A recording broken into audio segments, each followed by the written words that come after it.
Monsieur le Premier ministre, je voudrais vous dire au nom de tous combien nous sommes heureux et honorés que vous nous receviez aujourd'hui. Je vous le dis en tant qu'artiste et en tant que président de la CISAC, une organisation de 230 sociétés d'auteurs, dont 120 pays avec plus de 3 millions d'auteurs. Je vous le dis aussi en tant que compatriote.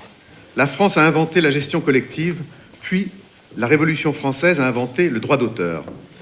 Être reçu par vous, donc, ici, c'est pour nous tous, auteurs du monde entier, un moment important. Je souhaite insister devant vous sur 3 domaines dans lesquels il m'apparaît essentiel de renforcer notre action.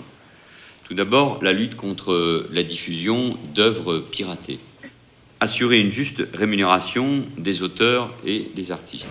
Enfin, 3e domaine d'action, maintenir les canaux de financement de la création. On a entendu Manuel Valls aujourd'hui parler avec une force de conviction personnelle et ça nous a beaucoup rassurés. Ça a beaucoup rassuré les délégués qui viennent du monde entier, de tous les continents, quant à la détermination de la France, des autorités françaises, de faire vivre cette invention française qui est le droit d'auteur et la gestion collective.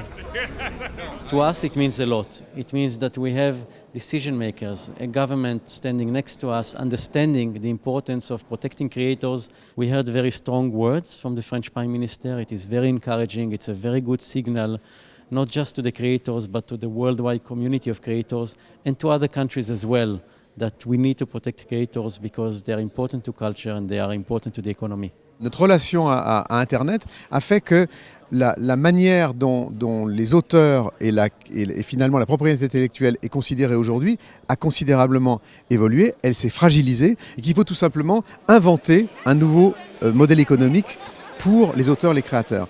Les artistes sont à la source d'une économie tout à fait fondamentale en Europe, en France et dans le monde, qui est aujourd'hui le 3e secteur économique. Les artistes sont ceux qui font vivre aujourd'hui en France des centaines de milliers de personnes. Et ça, c'est important de le rappeler.